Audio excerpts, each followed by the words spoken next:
انگلستان کی بادشاہی یورپ سے انڈیا تک کے اپنے اس سارے ٹریڈ روٹ کو پروٹیکٹ کرنا چاہتی تھی اور آٹومن ایمپائر کے ہوتے ہوئے یہ کافی مشکل کام تھا۔ دوسری بات کہ برٹن یہ جانتا تھا کہ ایشیا پر مکمل کنٹرول رکھنے کے لیے اسے اس مڈل ایسٹ کے خطے پر بھی اپنا کنٹرول رکھنا ہوگا، اور اسی لیے برٹش ایمپائر نے مڈل ایسٹ میں اپنی کالونیز بنانا شروع کر دی۔ سب سے پہلے 1820 میں برٹش ایمپائر نے UAE کے ساتھ ایگریمنٹ کیا، پھر 1839 میں یمن، 1861 میں بحرین اور پھر 1888 میں ایجپٹ کے ساتھ ایگریمنٹ کیا اور ان سارے ایریاز کو اپنے کنٹرول میں لے لیا۔ اب برٹن کے لیے صرف یہ ایریاز رکاوٹ تھے کیونکہ یہ آٹومن ایمپائرز کے زیر کنٹرول تھے اور انہی ایریاز کے عربز سلطنت عثمانیہ کے اگینسٹ تھے۔ انہی سینٹیمنٹس کو استعمال کرتے ہوئے برٹنز نے عربز کے ساتھ ایک ایگریمنٹ سائن کیا کہ اگر عربز نے آٹومن ایمپائر کے خلاف برٹن کا ساتھ دیا تو وہ ان کی ایک انڈیپینڈنٹ عرب اسٹیٹ بنانے میں بھرپور مدد کرے گا، اور دوسری طرف برٹن نے زائونسٹ کے ساتھ بھی ایک ایگریمنٹ سائن کیا کہ وہ جیوز کو فلسطین میں آباد کرنے کے لیے ان کی بھرپور سپورٹ کرے گا۔ اسی دوران برٹن نے ورلڈ وار 1 میں عربز اور زائونسٹ دونوں کی سپورٹ حاصل کر لی اور ورلڈ وار میں آٹومن ایمپائر کو زبردست شکست ہوئی۔ ورلڈ وار 1 ختم ہونے کے بعد برٹن اور فرینچ ایمپائرز نے سارے مڈل ایسٹ کے نئے بارڈرز ڈیسائیڈ کیے اور پھر 1922 میں بالفور ڈیکلریشن کے ذریعے فلسطین کو برٹن کنٹرول میں دے دیا گیا اور فلسطینی عربوں کی مزاحمت کے باوجود یہودیوں کو فلسطین میں آنے کی منظوری دے دی گئی۔ 1922 سے 1926 کے صرف 4 سالوں کے دوران تقریباً 75,000 یہودی فلسطین میں آ کر آباد ہو گئے۔ اسی دوران عربوں اور یہودیوں کے درمیان وائلنٹ کلیشز شروع ہو گئے۔ یہ پرتشدد جھڑپیں اتنی سنگین ہو گئیں کہ 1930 میں برٹن نے جیوش امیگریشن پر ریسٹرکشن لگا دی اور جیوز نے اس کے رسپانس میں ایک آرمڈ گروپ بنایا جس کا نام تھا ایڈزل یا عبرانی زبان میں ایرگون۔ ایرگون دراصل جیوش پیراملٹری گروپ ہگانا کا ہی ایک آف شوٹ شدت پسند گروپ تھا۔ ایرگون نے مقامی عربوں اور یہاں تک کہ برٹش آفیسرز پر بھی اٹیک شروع کر دیے اور حالات خراب ہوتے گئے۔ اسی دوران جرمنی میں مبینہ طور پر ہالوکاسٹ ہو گیا اور دنیا کی ہمدردیاں یہودی کمیونٹی کی جانب ہو گئیں، اور یہی وہ وقت تھا جب یورپ سے یہودیوں کی ایک بہت بڑی تعداد بھاگ کر فلسطین پہنچنا شروع ہو گئی۔ اسی دوران فلسطینی عربوں اور یہودیوں کے درمیان کشیدگی نے شدت اختیار کر لی۔ اسی دوران یونائٹڈ نیشنز نے مداخلت کر کے 1947 میں پارٹیشن پلان تجویز کیا اور فلسطین کو ناانصافی کے ساتھ 2 حصوں میں تقسیم کر دیا گیا، یعنی اس سرزمین کا 62% حصہ کم آبادی والے یہودیوں جبکہ باقی کا 38% حصہ زیادہ آبادی اور فلسطین کے مالک عربوں کے سپرد کر دیا گیا، جبکہ بیت المقدس کو مسلم، کرسچن اور یہودیوں کے مذہبی تقدس کے پیش نظر ایک اسپیشل انٹرنیشنل ایڈمنسٹریشن کے کنٹرول میں دے دیا گیا۔ ظاہر ہے کہ یہودیوں نے تو اس پروپوزل کو مان لیا مگر دیگر تمام عرب ممالک نے اسے ماننے سے انکار کر دیا۔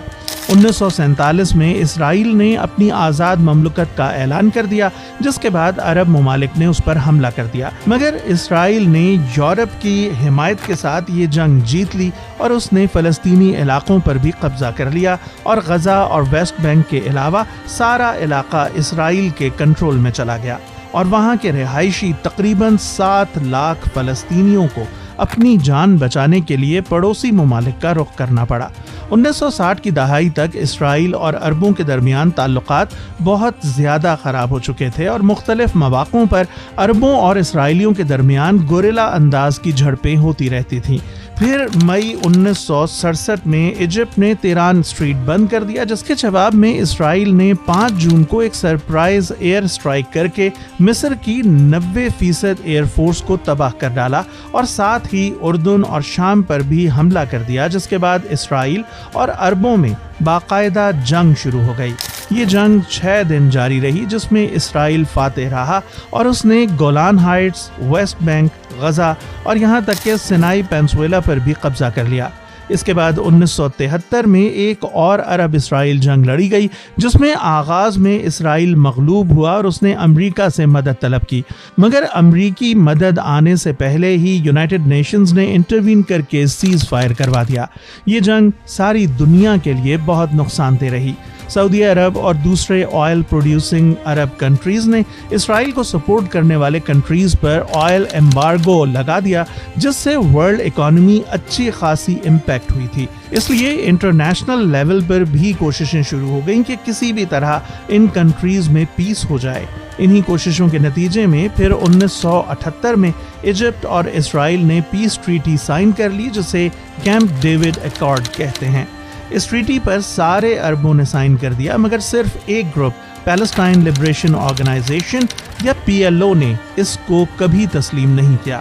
جیسے جیوز نے 1930 میں آرمڈ اسٹرگل کے لیے ہگانا بنائی تھی، ویسے ہی فلسطینیوں نے اپنے ڈیفنس کے لیے 1960 میں ایک آرمڈ گروپ بنایا اور اس کا نام رکھا PLO نے اسرائیل کے ساتھ کسی بھی پیس ٹریٹی کو ماننے سے انکار کر دیا۔ PLO اور اسرائیل کے درمیان لڑائیاں جاری رہیں، مگر اس دوران دنیا بھر سے بڑی تعداد میں یہودیوں کی فلسطینی سرزمین پر آبادکاری جاری رہی۔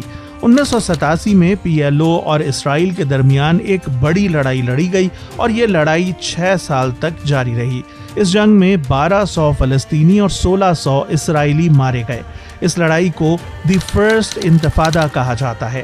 یہی وہ لڑائی تھی جس میں اسرائیلی آرمی کو کاؤنٹر کرنے کے لیے فلسطینیوں نے ایک اور ملٹری گروپ بنایا جسے آج ہم حماس کے نام سے جانتے ہیں۔ اسی دوران PLO کے لیڈرز اب یہ سمجھنا شروع ہو گئے تھے کہ اس لڑائی کو ہر صورت روکنا ہوگا، کیونکہ دونوں سائڈ سے معصوم سویلینز مارے جا رہے تھے۔